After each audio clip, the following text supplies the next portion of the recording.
Proletkult fue el movimiento artístico, cultural y político que nació en la ex Unión Soviética, luego de la toma del poder por parte de los bolcheviques tras la Gran Revolución Socialista de octubre de 1917.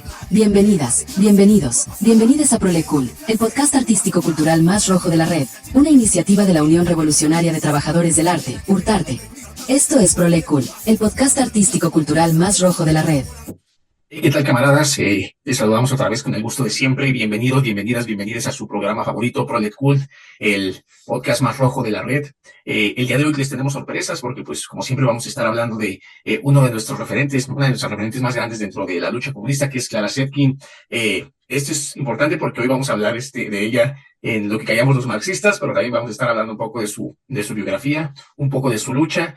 También esperen esperada también como sección de noticias que tanto les gusta, su chismecito rojo para que estén enterados de lo que pasa a lo largo y ancho de este vasto planeta, ¿no? Entonces, pues nada, bienvenidos a Proletkult y empezamos.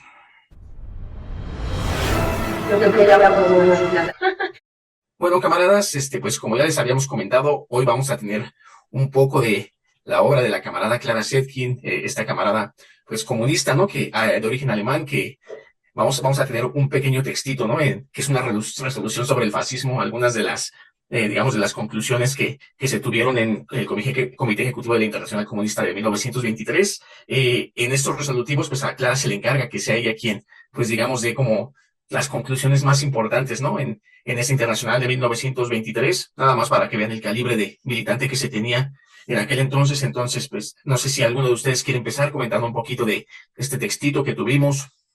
¿Qué les pareció? ¿Qué les interesó? ¿Y qué podemos rescatar? Díganme, compañeros.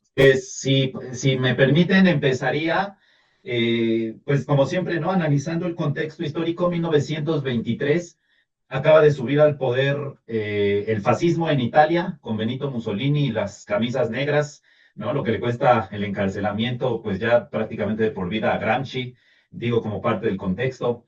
En Alemania todavía no, tardará 10 años, un poquito más de 10 años en llegar al poder el Partido Nacional Socialista, pero las expresiones, y bueno, eso es lo importante de este texto, las expresiones fascistoides o de carácter fascista iban en aumento en Europa, tal como van en aumento actualmente, ya no solo en Europa, sino en todo el mundo, principalmente creo que en América Latina, peligrosamente.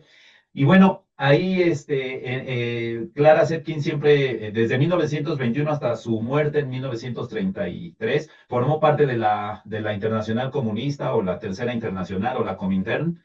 Jugó un papel importante, ya lo tocaremos en la biografía, pero jugó un papel muy importante.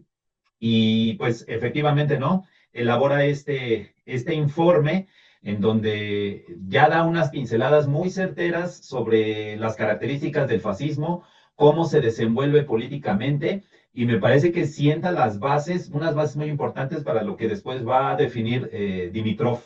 Entonces, bueno, eso sería como el primer entre.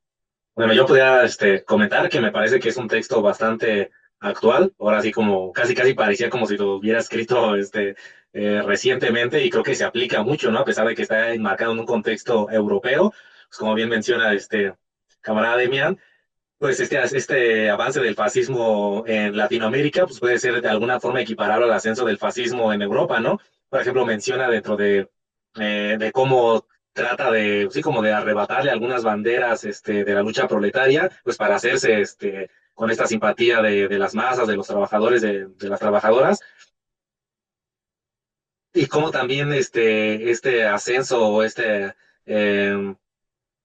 sí, este ascenso de esta ideología tiene que ver también con ese fracaso, con esos límites que han tenido las organizaciones socialistas o las organizaciones socialdemócratas, que pues a final de cuentas no han logrado pues, sí, solucionar las problemáticas salariales, de explotación, etcétera, en sus demandas inmediatas de los trabajadores. Entonces de ahí es donde se agarran justamente este tipo de ideología fascista, pues para ganar esa simpatía, y que es algo que vemos que están criticando duramente, ¿no? Aquí la comunidad Clara Zetkin y en general la Internacional Comunista, de pues, los límites que han tenido esas políticas social reformistas y liberales, que en realidad pues se apoyan de ese tipo de ideología, ¿no? Que dice que a final de cuentas pues se demostró, ¿no? De que en realidad pues eran aliados en ya cuestiones estratégicas, pues terminan siendo aliados no de los trabajadores, a pesar de que tienen la simpatía de varios de ellos y de sindicatos, etcétera, sino que en realidad se hacen con la burguesía y con los intereses de los capitalistas. Entonces, por ello me pareció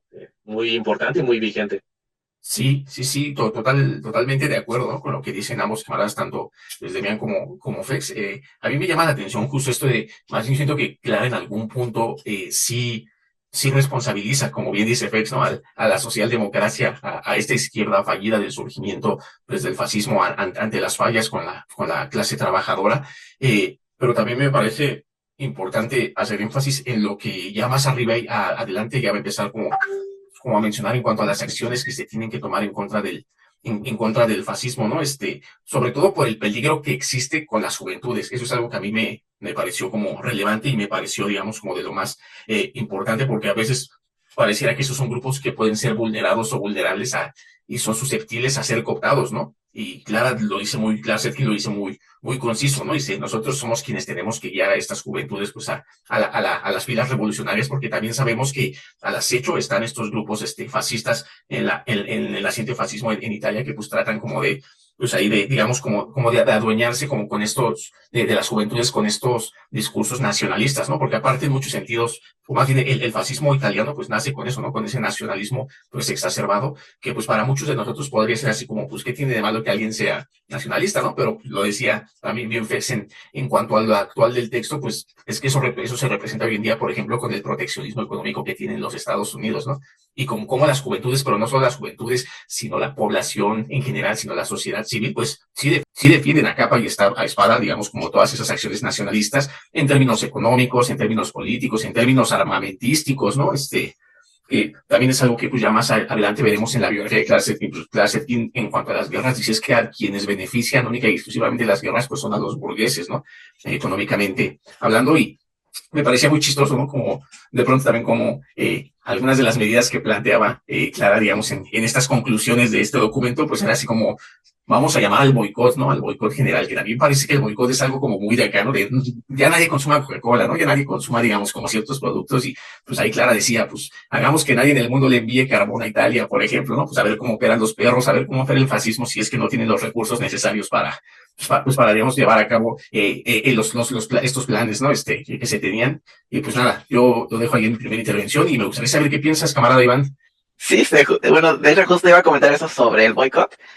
Y pienso que es importante cómo Clara aclara que para hacer eso de forma eficaz se necesita organizar a los trabajadores, ¿no? De los puertos y todos esos sectores del transporte para poder presionar de forma como planificada y no solo como individualmente, ¿no? Como vemos, bueno, hoy en día, ¿no?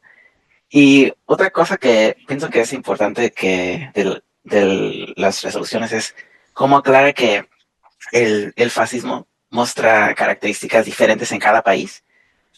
Creo que, bueno, hoy en día vemos o veo como ante las pues, expresiones fascistas hay gente que lo ignora porque no se ve como los nazis, ¿no? Con sus banderas rojas, con las suásticas. Entonces no le ponen mucha atención, ¿no? Y nomás dicen, no, es la derecha, así son ellos. Muy pasivos, como también menciona en el documento, ¿no? Que no se debe de ser pasivo ante estas expresiones y se necesita combatir, ¿no? De forma inmediata, porque lo que pasó menciona como lo que pasó con los italianos le puede pasar a cualquier país, ¿no? O comunidad del mundo. Creo que también es importante cómo mencionan las tareas específicas que se pueden hacer y también mencionan las campañas de educación, ¿no? A través de los periódicos, los panfletos, los carteles y las reuniones masivas, etcétera. Creo que ahí también es donde entramos nosotros y nosotras, trabajadores del arte, y resalta esa relación, ¿no? que el arte tiene con la cultura y pues nuestras tareas ante el avance del fascismo históricamente y en nuestro contexto actual. Menciona Clara Zetkin que el fascismo puede llegar a confundir, ¿no? E inmediatamente te remite a la actualidad, ¿no?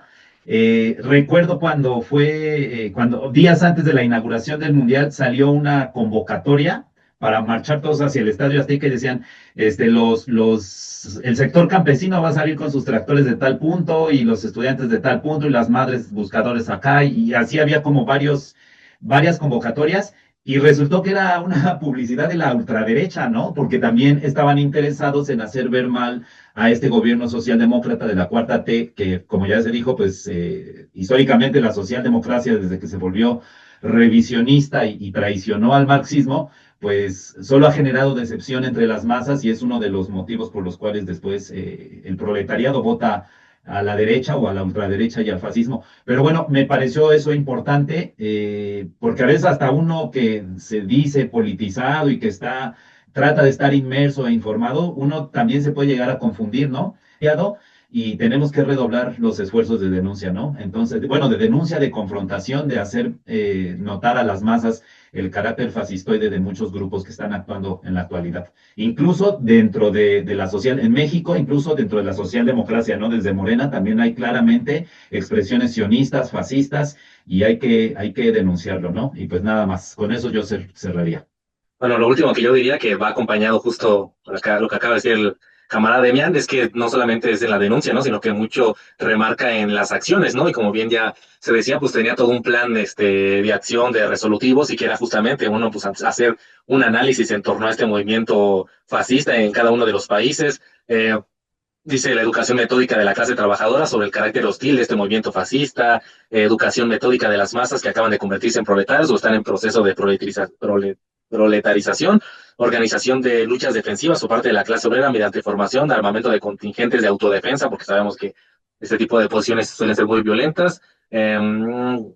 La lucha del fascismo también dentro de los parlamentos y en las instituciones públicas, etcétera. Entonces, que no nada más se enmarca en la cuestión de justo de la denuncia o del panfleto, sino también mediante acciones y sobre todo mediante la organización, ¿no? Y en este caso, pues mediante la organización del partido, ¿no? Que creo que eso sería fundamental, una manera de combatir al fascismo, que sea de forma organizada y sobre todo, pues, con organizaciones realmente revolucionarias, ¿no? No que solamente dicen que acá atacan al fascismo como podría ser, no sé, Morena o cualquier expresión liberal, socialdemócrata, que dicen que están en contra de los fascistas, pero que sabemos que en puntos de crisis terminan aliándose con este tipo de sectores. Entonces, pues también hay ese señalamiento.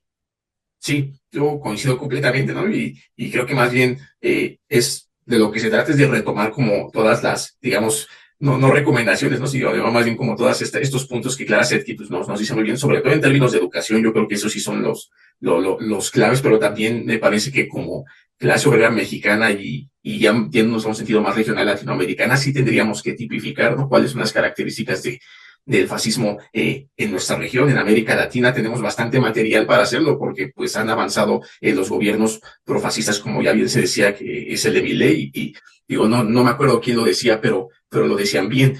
Nosotros sí tenemos que decirle a los fascistas que sí somos superiores moralmente a ellos, ¿no? Que sí somos superiores intelectualmente y que no respetamos estas posturas que vienen muchas veces desde la cuestión religiosa, desde la cuestión hasta de la familia, ¿no? En ese sentido, yo creo que sí habría que tipificar desde nuestro campo de lucha, pues este campo, digamos, en el que se enfrasca y en el que se está reorganizando la derecha latinoamericana, ¿no? Pero bueno, camaradas, pues así es como terminamos su amada sección de lo que callamos los marxistas. Esta vez nos tocó leer este texto de la camarada Clara Zetkin. Siempre, como les decimos, les vamos a estar compartiendo los textos que vamos a estar, pues analizando por acá. También les agradecemos que, pues ahí de pronto nos cuenten, ¿no? Sus impresiones son invitadas, ¿no? Y pues nada, así se termina su sección, lo que callamos les marxistas. Vámonos con la siguiente nota.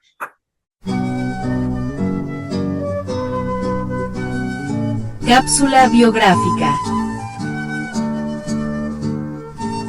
Bueno, camaradas, pues seguimos aquí con Prolet Cult, el podcast artístico cultural más rojo de la red. Y como ya dijo en la introducción mi camarada Rima Roja, estamos en el mes de julio y en este mes se conmemora el natalicio de esta gran camarada ejemplar de Alemania que fue Clara Zetkin. Acabamos de analizar un informe que da la Comintern en 1923, pero pues aprovechando vamos a hablar también acerca de su vida, que fue una vida de abnegación a la causa del proletariado, que es la revolución socialista. Entonces, pues adelante, camaradas, les cedo la palabra.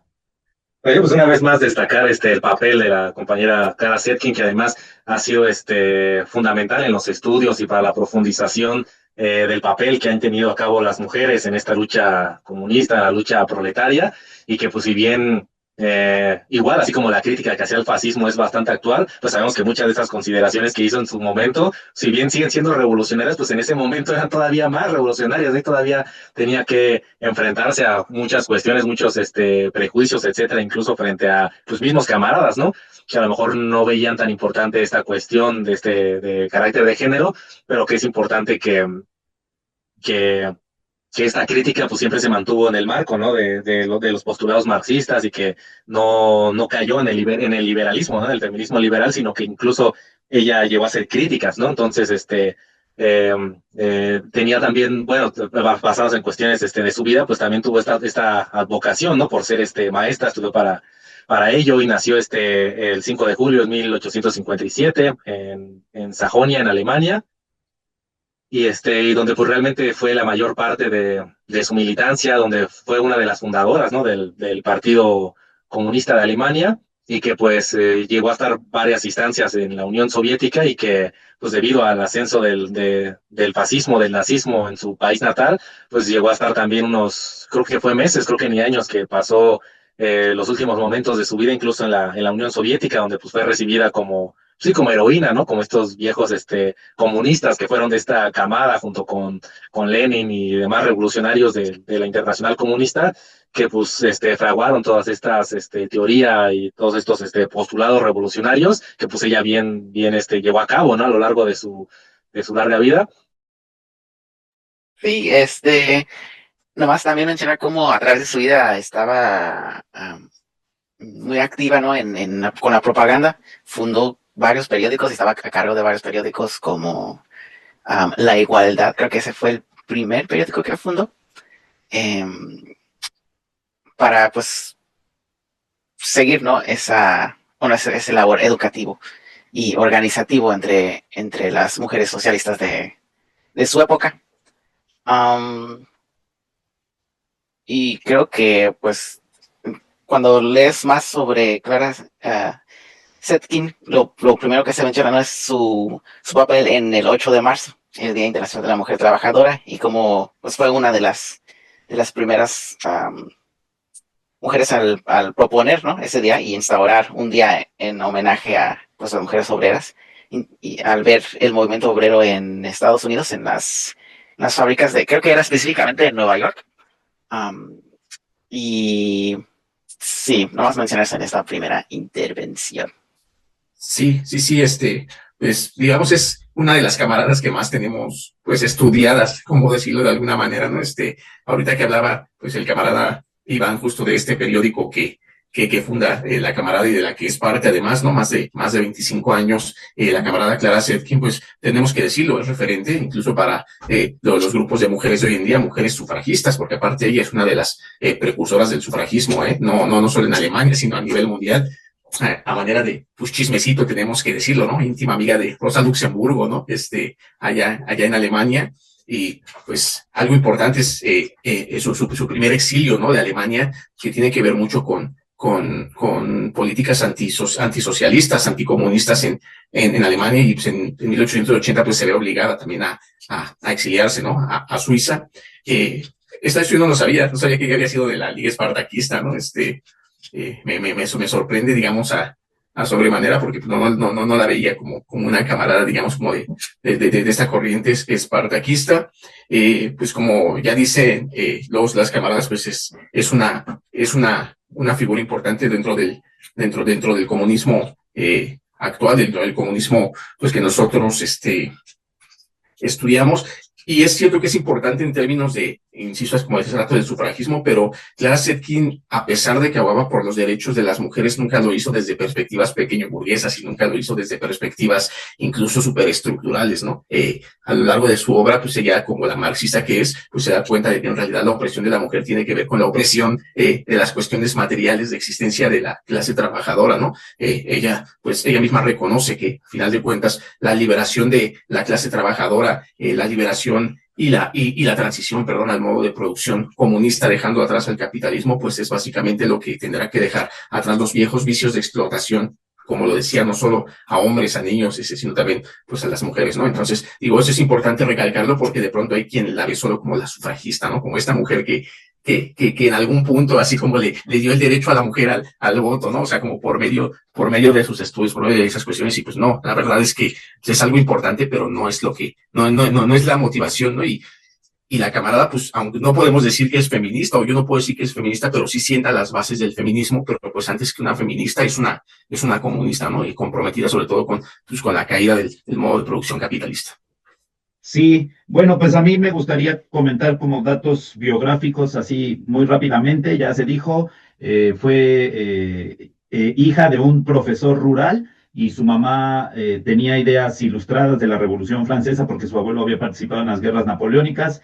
Estudia en Leipzig para ser maestra y cuando está en Leipzig ya conoce a las juventudes del Partido Socialdemócrata que se habría fundado en 1875 en Gotha, ¿no? Y justo Marx escribe crítica al programa de Gotha cuando se funda este partido. Se casa con Osip Setkin y de ahí adquiere el apellido de Setkin, ese no era su apellido original. Osip Setkin era un revolucionario ruso que estaba exiliado en Alemania, se casa con él, bueno, viven en unión libre y cuando vienen lo que ya mencionaron, ¿no? Las leyes antisocialistas en el régimen de Bismarck, pues sale huyendo a Suiza y a París. En París conoce a las hijas de Marx, después se involucra en la fundación de la Segunda Internacional, conoció personalmente a Engels, o sea, se rodeó con el jet set del movimiento comunista en ese momento, ¿no? Después se casa con un pintor, 18 años más joven que él, que se llama George Friedrich Sundel. Y bueno, ahí ya se recuperan un poco porque en París vivieron con su primer pareja que falleció, vivieron una pobreza realmente extrema, pero aquí ya se recupera un poco porque Sundel era pintor y bueno, retrataba a la burguesía alemana y con esa lana pues podían financiar sus actividades revolucionarias, compran una casa y en esa casa, bueno, se alojaron Rosa Luxemburgo, se alojó Lenin, ¿no? Ahí se discutían como muchas cuestiones de la táctica internacionalista. En 1907 funda la Asociación de Mujeres Socialistas en Stuttgart. En 1910 es cuando en la segunda conferencia de las mujeres socialistas se declara el 8M como Día Internacional de la Mujer Trabajadora. Y cuando inicia la Primera Guerra Mundial, evidentemente se pone con el bando de los antibelicistas, pero no pacifistas, sino, o sea, están en contra de la guerra, pero retoman la tesis de Lenin de que hay que convertir la guerra interimperialista en guerra revolucionaria, ¿no? Entonces, guerra contra la guerra era la consigna y no nada más así pacifismo en abstracto hippie, ¿no? También trató de hacer una conferencia de mujeres de diferentes países que estaban en pugna, o sea, tanto de los aliados como de la Entente, Rusia, Francia, Inglaterra, etcétera, para denunciar que esa guerra es interimperialista y que los que ponen el cuerpo y la sangre, pues es la clase trabajadora. Efectivamente fue muy cercana a Luxemburgo y a Karl Liebknecht. Entonces, en el 19, tras la traición del Partido Socialdemócrata que vota los créditos de guerra para la Primera Guerra Mundial, participa en el levantamiento espartaquista de 1919, donde pierden la vida pues Rosa Luxemburgo y Karl Liebknecht, y luego también funda el partido, bueno, en ese trance fundan el Partido Comunista de Alemania, del que siempre fue diputada en el Reichstag desde 1922 hasta 1933, que tiene que salir exiliada de Alemania porque llegan justamente los nazis al poder. Entonces, bueno, es como un breve resumen ahí de su vida, ¿no? Entonces, con eso cerraría en cuanto a sus datos biográficos. Sí, sí, sí. A mí, digamos, solo me gustaría como resaltar la importancia de las ideas justo como de hacer congresos internacionales de mujeres, ¿no? Y lo digo a propósito digamos, como de lo que se está comentando, pues porque ya en estos días se viene también es el cuarto, ¿verdad? Cuarto congreso de mujeres de América Latina y del Caribe, en el que pues van a estar participando también camaradas de la UJRM, del Frente Popular Revolucionario y de muchas otras organizaciones, pero que a final de cuentas, así como nosotros siempre hablamos de la táctica, de la estrategia y del partido, ¿no? De usar al partido como nuestra herramienta más poderosa contra el fascismo, contra el imperialismo, pues también están estas otras herramientas que dejaron las camaradas, ¿no? Y que pues es juntarse, dialogar, pero también planear, ¿no? Planear cómo derrocar al fascismo, pues cuál va a ser la táctica también dentro de estas cuestiones. Entonces, pues me parece importante, ¿no? Porque pues las mujeres comunistas, pues de hoy en día siguen llevando a cabo esas mismas acciones, ¿no? Siguen llevando a cabo estos mismos congresos y pues eso es algo, pues que se tiene que reconocer a una de las más grandes comunistas de nuestra era, pues, ¿no? Unos puntos últimos, enfatizarnos su constante trabajo que hacía, porque al leer, ¿no?, su biografía de diferentes fuentes, ¿no?, es importante ver cómo pues nunca deja de trabajar hacia pues la emancipación de la clase trabajadora. Y lo que se me hizo interesante fue cómo también siempre estaba viendo cómo mejorar, bueno, como ya había mencionado, la propaganda, ¿no?, el trabajo propagandístico. Se me hizo interesante algo que leí que mencionaba cómo estudió un poco los panfletos de los grupos estadounidenses de la sobreidad y recomendó que los socialistas en Europa pues aprendan de cómo de esos panfletos para que la propaganda sea más accesible, ¿no?, para cualquier persona que lo lea. También mencioné como en la Segunda Internacional también era intérprete. Entonces, pues era un puente, ¿no?, entre diferentes grupos a nivel internacional. Y sí, nomás resaltar ese labor que hacía también. Sí, pues ya muy breve para cerrar, a lo mejor estoy siendo reiterativo, lo que ya se dijo, ¿no? O a lo mejor matizar, no es que se opusiera a las demandas de este feminismo burgués, que digo burgués porque quienes lo encabezaban, las sufragistas, por ejemplo, en Inglaterra, pues todas eran mujeres, la gran mayoría eran mujeres del extracto burgués, ¿no? Entonces, no considera que es malo que el voto universal se le otorgue a la mujer, está a favor de guarderías, ¿no? De estancias para que se puedan cuidar a las infancias y no recaiga ese papel en la mujer. O sea, no desecha, digamos, muchos aspectos de la agenda feminista, pero dice muy claramente, esas son las demandas inmediatas, el programa mínimo, ¿no? Lo que hay que entender es que la mujer, como parte de la clase, del proletariado, de la clase trabajadora, debe de luchar en unidad con toda la clase trabajadora para derrocar al capitalismo. Y decía algo importante, ¿no? Pero desde una perspectiva marxista, porque se habla a veces desde una perspectiva liberal de la inclusión de la mujer en el campo laboral, ¿no? Como una cuestión de igualdad, lo cual es muy válido y muy legítimo, pero ella le da una lectura mucho más profunda porque dice, hay que proletarizar a la mujer integrándola al sistema productivo, ¿no? Entonces ahí ya cambia el sentido del derecho al trabajo, que efectivamente es, insisto, es legítimo y es válido y tienen las camaradas, las compañeras. Y pues bueno, grandes aportes al tema de la mujer trabajadora, muy crítica con las actitudes machistas de los camaradas en su partido, en el partido bolchevique, en la Internacional, haciendo énfasis en hacer un énfasis importante en el tema de la mujer.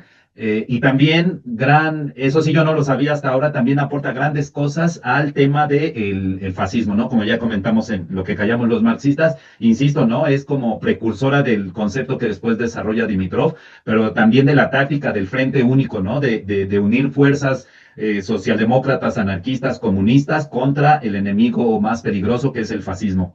Entonces, pues ya, con eso cerraría. No sé si quieran comentar algo más, camaradas. Y si no, pues entonces cerramos la sección biográfica de Clara Zetkin y feliz cumpleaños a la querida camarada Clara Zetkin. Y seguimos adelante con Project Cult. Noticiero Hurtarte. Bueno, camaradas, estamos en la sección de noticias para estar informados sobre qué sucede en esta parte del mundo. Así es, camaradas. Pues bueno, yo les quiero comentar sobre una noticia bastante grave, bastante indignante, que nos entristece, pero también nos tiene que llevar a la movilización. El lunes 20 de julio, no, perdón, ya no sé ni en qué día vivo, pero bueno, el comienzo. El 12 de julio del año pasado desapareció la compañera Ana Amelie García Gámez. Ella se dedicaba a hacer senderismo, entre otras muchas actividades, una chica sana, etcétera, ¿no? Va a hacer senderismo al Pico del Águila en el Ajusco y desaparece. Y durante algunos meses la fiscalía especula que pues tuvo un accidente, ¿no? Practicando. Pero resulta que, pues, que encuentran indicios de que el crimen organizado está involucrado. Y pues ya pasó un año y la fiscalía no sabe nada del paradero de Ana Amelie.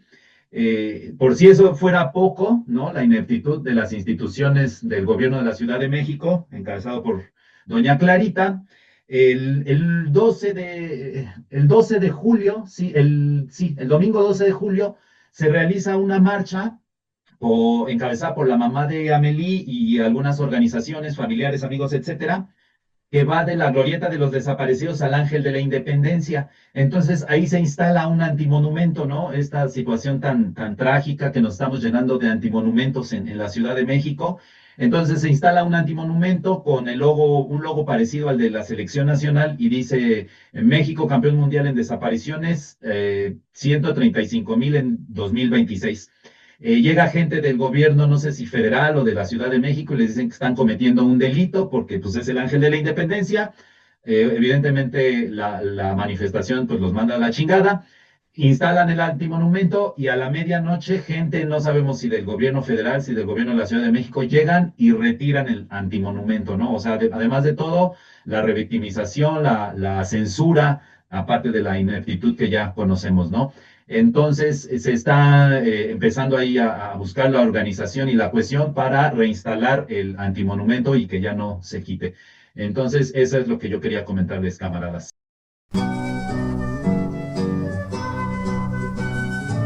La entrevista. Bueno, camaradas, pues seguimos con Prolet Cool, el podcast artístico cultural más rojo de la red, y ya estamos en la entrevista y estamos muy, muy, pero muy contentos porque hoy tenemos a una compañera, una camarada muy querida, muy apreciada, llena de talento, muy apasionada en su trabajo artístico, muy honesta, muy transparente. Pues ella es Amenic. ¿Cómo estás, Amenic? Contenta con la presentación, chapeadita. No, pues son cosas sinceras que salen del corazón. Pues yo soy Amenique, soy rapera desde el 2010. Recuerdo bien porque según yo iba a haber una revolución 1810, 2010, pero pues no sucedió como tal. Este, y pues nada, yo me acerqué al rap porque me acerqué al Cleta. Este, digamos que el Cleta fue mi casa de chamaquita, ¿no? Para mí era como un sueño hecho realidad porque yo recordaba muchísimo de niña cómo veía a los compañeros del Cleta haciendo teatro callejero y yo tenía la oportunidad de ver a mi familia en teatros más comerciales, pero veía a los compañeros del Cleta tomando las calles en el Zócalo y en los espacios políticos y yo decía, wow, y era como muy chistoso, ¿no? Porque ni toda la producción del mundo equiparaba lo que podía producirme un teatrero o un cantante callejero. Entonces, cuando mi vida dio como un giro y tuve que tomar muchas decisiones en mi vida muy pequeñita, decidí que no quería morir, ¿no? Que estaba como en una situación muy particular en mi vida, ¿no? Donde tuve que salir de casa muy pequeñita y así, y me di cuenta que quizás estaba viva para poder hacer algo lindo de mi vida y recordé a los Cletas y curiosamente me aceptaron, ¿no? O sea, fue muy chistoso porque yo llegué buscando Cleta y además estaban por Metro Berlioz, en Tlatelolco, y yo salí preguntando a todo el mundo si conocía a Cleta, no como si realmente los de la esquina supieran que era Cleta, ¿no? Pero gracias por andar de preguntona llegué y pues nada, ¿no? Ahí fue donde empecé a hacer rap y justo empecé a hacer rap desde el movimiento social, ¿no? Y pues ya, o sea, empecé a hacer teatro y en el teatro Mechita, la maestra de teatro, nos puso a cantar y pues yo decidí pues que no daba una pa'l canto, ¿no? Que mejor era rapear. Además, mi banda cercana, mis amigos eran raperos, entonces yo dije, pues, seguro no es tan difícil. Y ahí me di cuenta que sí, un poquito. Pero sí, así fue como fueron mis inicios.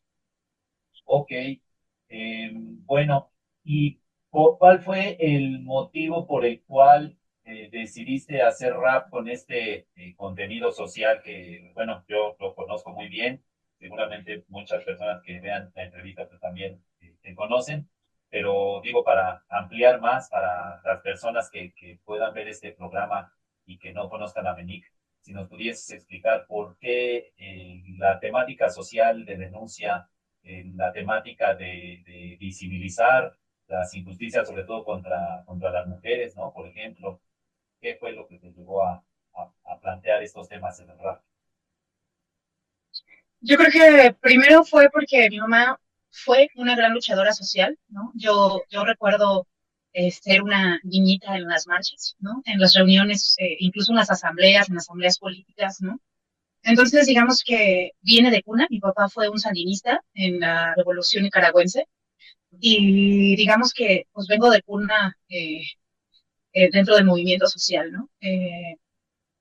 Para mí fue como, o sea, es muy curioso porque mi mamá era la oveja negra de la familia, ¿no? Mi familia, digamos que en algún punto se siente panista. Y digo que se siente porque a la mera hora ni son, ¿no? Pero,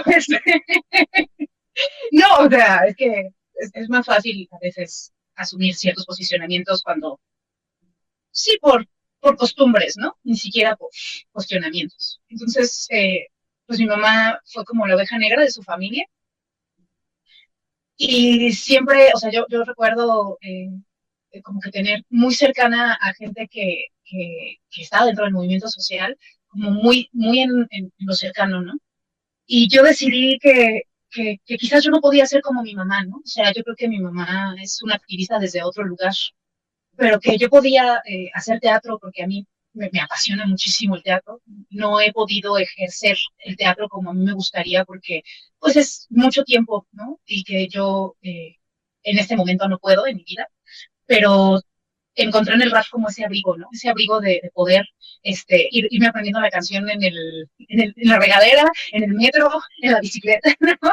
En poder ir haciendo mis tiempos como muy míos, el poder generarme, pues de alguna manera, espacios, ¿no?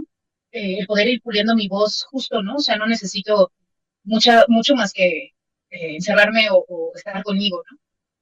Eh, y pues eso, ¿no? O sea, creo que la decisión, o más allá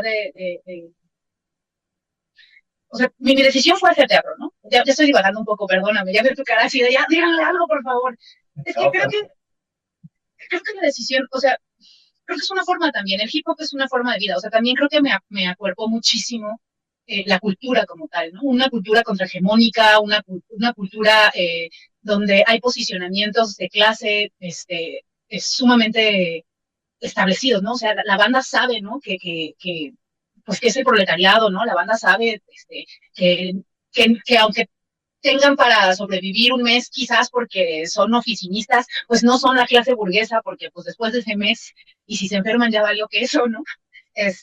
Y creo que la banda rapera en algún punto, y me refiero a la banda rapera hip hopera, ¿no? Porque hay mucha banda rapera que, que digamos que hasta se enuncia de derechas, ¿no?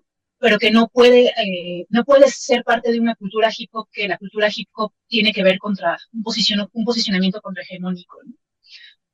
Eso, pues. Entonces, yo creo que mi decisión es una forma de vida, bien, o sea, lo menciono desde ese lugar, y va desde ahí, ¿no? Desde el querer hacer también algo, ¿no? Yo sí creo que este mundo es un mundo muy cruel, ¿no? Es un mundo muy doloroso, ¿no? Es como el tener conciencia social, a veces uno dice, no, ya no quiero saber tanto, ¿no? Yo creo que la gente vive más feliz, sin tanto rollo, porque a veces duele, ¿no? Pero cuando uno sabe que el dolor y que las emociones displacenteras son importantes para el crecimiento, tanto social como individual, nos permiten poder generar otras formas, ¿no? Otras formas de habitarnos, otras formas de hacer cosas, ¿no? El no evitar el dolor porque, y justo, ¿no? Decir, híjole, la gente se está muriendo de hambre, chinga, pobre gente, no pasa nada, con permiso, ¿no? No es eso, ¿no? Es justo cómo yo acciono, cómo yo enuncio, cómo yo acuerpo, cómo yo estoy, ¿para qué estoy, ¿no? O sea, ¿para qué fregados estoy acá? Mejor, o sea, si no fuera de esa manera, creo que, pues, preferiría no estar, ¿no? ok. Sí, justo pensaba, me han platicado muy poco sobre la cultura del hip hop, pero justamente no tiene una raíz, como dices, contrahegemónica, ¿no? De denuncia, y pues es como un ejercicio de congruencia, porque, pues sí, como dices, no hay banda que hace rap y narra sus experiencias del desmadre, de la fiesta, de otras cosas, y pues está muy chido también, pero lo que tú dices, ¿no? ¿Por qué estamos aquí? En un contexto de un mundo, pues, como diría Galeano, rete jodido, ¿no? Y bueno, eh, en, en ese, en ese sentido, tú manejas un término, ¿no? Que es ternura radical, como parte de estos procesos de cambio, de lucha, ¿no? ¿Qué es esto de cultura, de ternura radical? Fíjate que para mí ha sido bien importante el poder enunciar cosas desde el escritorio. Es que es muy chistoso, ¿no? Porque es como meterte a estudiar ciertos términos, pero al mismo tiempo el tratar de que esa filosofía se vuelva política en la vida personal, ¿no? Y para mí ternura radical tiene que ver incluso en este momento de mi vida con un anarquismo relacional, ¿no? Y que nada tiene que ver con la monogamia o el poliamor, sino que tiene que ver en la forma en cómo yo me relaciono con el otro, en la forma en cómo yo me hago cargo de mi autonomía, pero al mismo tiempo puedo generar espacios más amables, ¿no? Hay, por ejemplo, un término que también me gusta mucho y que creo que tiene que ver con la ternura radical, que es el buen trato, ¿no? El cómo las cosas en este mundo justo nos enseñan a que todo el tiempo estemos maltratando al otro o maltratándonos nosotros, ¿no? Y en ese sentido creo que el tratar, ¿no? Porque además no es algo que, o sea, yo creo que eh, como aprendimos el español culturalmente, aprendimos a relacionarnos de maneras, pues digamos que no amables, ¿no? Y justamente dentro de este capitalismo que nos enseña, ¿no? Que la competición, que el individualismo, que tenemos siempre que estar sacando provecho del otro y del todo vivo y no vivo, ¿no? Porque pues si no, entonces no podemos ser esos importantes seres, ¿no? Y cuando la ternura radical llega a mi vida, llega como un manifiesto de qué quiero también de mi vida, ¿no? Como justamente llegan los términos del amor romántico y dices, ¿cómo no quiero evitar el amor romántico? ¿Cómo quiero vivir mi vida desde la vinculación sexoafectiva? Entonces hay como ahí también como muchos términos que van hilándose, ¿no? O sea, desde la ternura radical, desde el ir cuestionando el amor romántico, la anarquía relacional, ¿no? Entonces se vuelve como toda una forma de ir investigando y descubriéndose a una misma y descubriendo al otro y descubriendo la sociedad que además se vuelve, ¿no? O sea, por ejemplo, cómo la economía, que ya lo hemos tenido, o sea, tengo la fortuna de convivir contigo en algunas ocasiones, ¿no? Y tener como justamente estos espacios donde podemos platicar todos, ¿no? Y podemos, estos conversatorios, ¿no? Y de repente es como así de sí, compañeros y compañeras, ¿no? Vamos a quitar el amor romántico, pero entonces, ¿cómo nos relacionamos económicamente, ¿no? Y entonces yo creo que la ternura radical es ese posicionamiento, primero de cuestionamiento constante, ¿no? De cuestionar y también de no volver la ternura como esa fragilidad, ¿no? De eso bonito que existe y que, ay, hay que ser tiernos y amables todo el chingado tiempo, cuando justo, ¿no? Te están explotando, jodiendo y no están siendo amables y nos están asesinando y está habiendo genocidios, ¿no? Y entonces es un no, o sea, también la autodefensa es parte de la ternura. Entonces ya ahí tenemos la autodefensa, la máxima relacional, ¿no? Los cuestionamientos económicos de las relaciones, o sea, se vuelve un sinfín. Sí, sí, Y a sí. veces yo creo que yo no tengo de qué escribir, ¿verdad? Sí, es un entramado, ¿no? Muy amplio, muy vasto y todo está relacionado, todo está siempre, pues sí, buscando lazos o puentes, ¿no? De encuentro. Y ahorita que mencionabas, ¿no? Que ternura no significa esta positividad tóxica que también se han encargado mucho de transmitirnos, ¿no? Desde los medios hegemónicos, eso de que, no importa, tú sonríele a la vida, ¿no? No importa que estén matando infancias en casa, ¿no? Y decías también hace rato que es más fácil, ¿no? O sea, es más fácil cerrar los ojos y vivir feliz, vivir un mundo feliz como la novela de Huxley, que abrir los ojos, ¿no? Porque pues sí, obviamente duele, bajonea 135,000 personas desaparecidas o son, ¿qué? 14 feminicidios diarios, el promedio, si no recuerdo mal el dato. Entonces, pues eso Sí. ajá, pega, lastima, ¿no? Y bueno, en ese sentido, una pregunta, bueno, digo, todo es político, ¿no? Pero una pregunta de carácter como ya muy específico. ¿Llegaron todas o no llegaron todas en 2024, como dice Claudia Sheinbaum? Oh, híjole, qué pregunta tan escabrosa. Vámonos todas techo tierra, porque las que llegaron tienen cara de pasos, ¿no?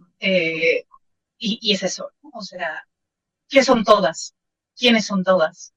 O sea, también tenemos que entender que como el discurso, eh, que todos los discursos tienen esa posibilidad enajenante y liberadora. Y todos, o sea, incluso para mí es bien importante eh, que no caigamos como en esas mentiras envueltas en papeles de verdad, ¿no? Y hablar de feminismo desde un posicionamiento eh, que yo creo que, o sea, ni siquiera puede llamarse de izquierda. Hay muchos posicionamientos que Sheinbaum tiene de derecha. O sea, también es como, no nos veamos, o sea, si bien, no, es que para mí ahorita justo estoy como muy revuelta, porque observo las izquierdas en el mundo y sigo creyendo que la izquierda verdadera es la izquierda de las bases y que las izquierdas institucionales en muchas ocasiones disfrazan esos discursos para cobrar con la derecha y para estar con la derecha, ¿no? Y sonreír y alzar la mano con la izquierda. Eh, y, y para mí está siendo muy duro porque incluso, por ejemplo, ¿no? La gente que estuvo dentro del movimiento sandinista de liberación nacional en Nicaragua, ¿no? Que son pues mis tíos, mis abuelos, ¿no? Etcétera, ¿no? Que no, justo, ¿no? No todos fueron del Frente Sandinista, o sea, que además hay una historia súper locochona, ¿no?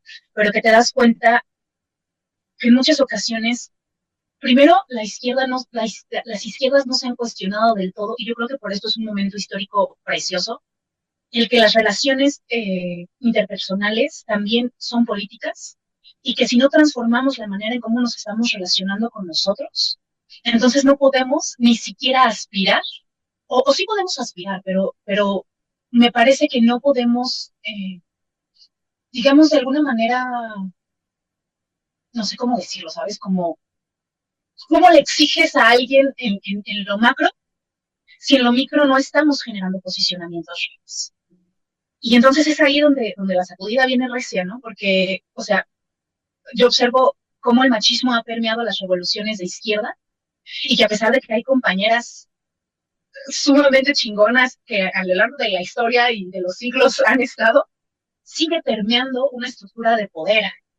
Entonces, híjole, no es una cuestión de género, ¿no? Yo sí creo que por más de que todas las mujeres, o sea, todo en el mundo todas sean presidentas, si no estamos relacionándonos desde lugares distintos, si no estamos cuestionándonos de maneras distintas, desde cómo nos relacionamos con los niños, ¿no? Desde cómo nos estamos relacionando con nuestras parejas, cómo nos estamos relacionando con los chingados vecinos que, pues, chingado, a veces me cagan, ¿no? Pues chingo de ruido, ¿no? Pero cómo me relaciono con ellos, ¿no?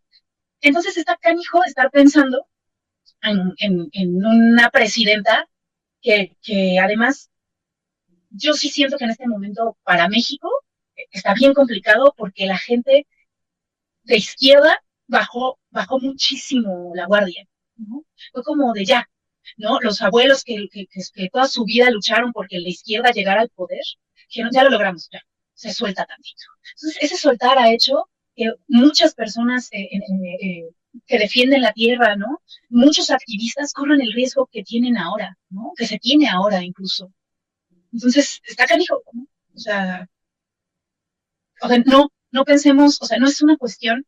Yo sí creo, por ejemplo, me metí en estos tiempos cercanos, pues, al feminismo comunitario, ¿no? Y en cómo las mujeres en este momento se están cuestionando que más allá de la cuestión biológica, ¿no?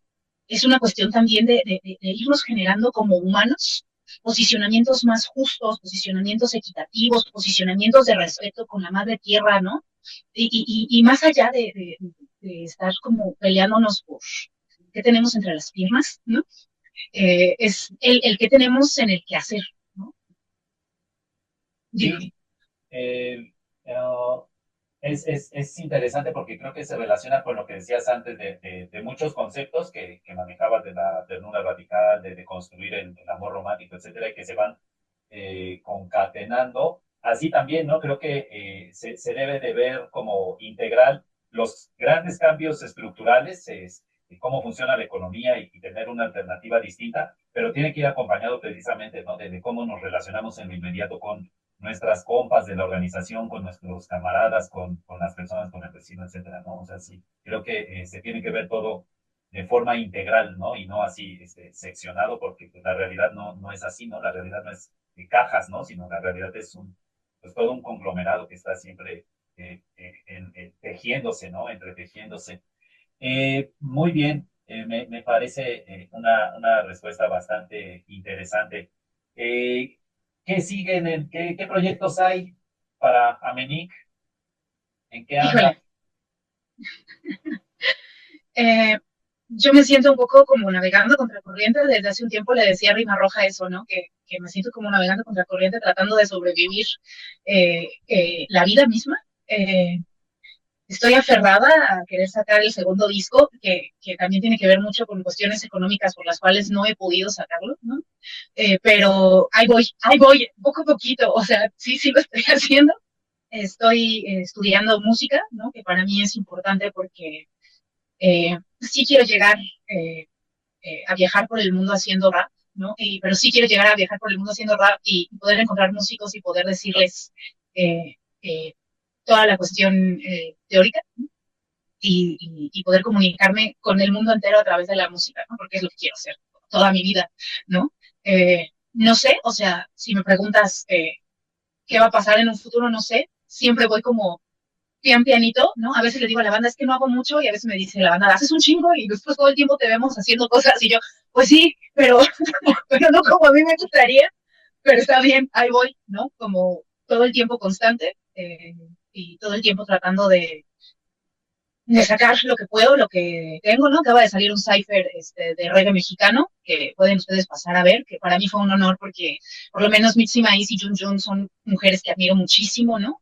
También hay, pues sí, todos los compañeros que estuvieron ahí son, pues digamos que todos estamos buscando todo el tiempo, poco a poquito, estar haciendo las cosas que hacemos, ¿no? Entonces, pues tiene por eso una valía para mí muy importante. Que viene, pues estoy en una compañía de teatro que se llama Tepito Arte Acá. Ahí estoy actuando de repente. Búsquenme. Sacamos una obra de teatro muy linda que se llama Las mujeres en la historia.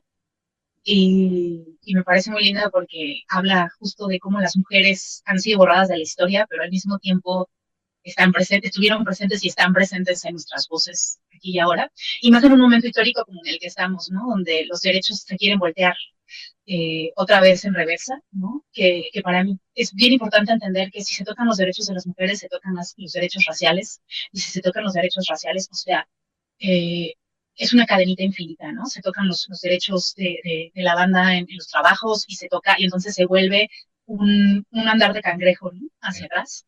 Y es importante que no lo permitamos, ¿no? Es importante que hacemos la voz, es importante, ¿no? Que entendamos que si nuestras abuelas, o sea, me refiero a nuestras abuelas, no mi abuela, ¿no? Sino nuestras abuelas, las mujeres que lucharon por nuestras voces, ¿no? Ya perdieron la vida, ya fueron masacradas, ya fueron torturadas. Entonces es momento de nosotras desde la entraña también no permitir que ni siquiera los planteamientos panistas de la banda mexicana, ¿no? Ni los planteamientos de la banda de derecha de Estados Unidos, y que también entendamos, ¿no? En cómo se están ejerciendo desde las cuestiones de comunicación en Internet, todos estos posicionamientos que se ven muy inofensivos, pero no lo son y nos educan, ¿no? Y ahí va nuestro señor Gramsci, ¿no? A decirnos, ¿se acuerdan? Les dije. Entonces, tengamos cuidado, ¿no? Porque sí, o sea, el hecho de que la cuestión del ICE esté como esté, que la cuestión de todos los derechos humanos se estén viendo en una tablita, nos perjudican a todas, todos.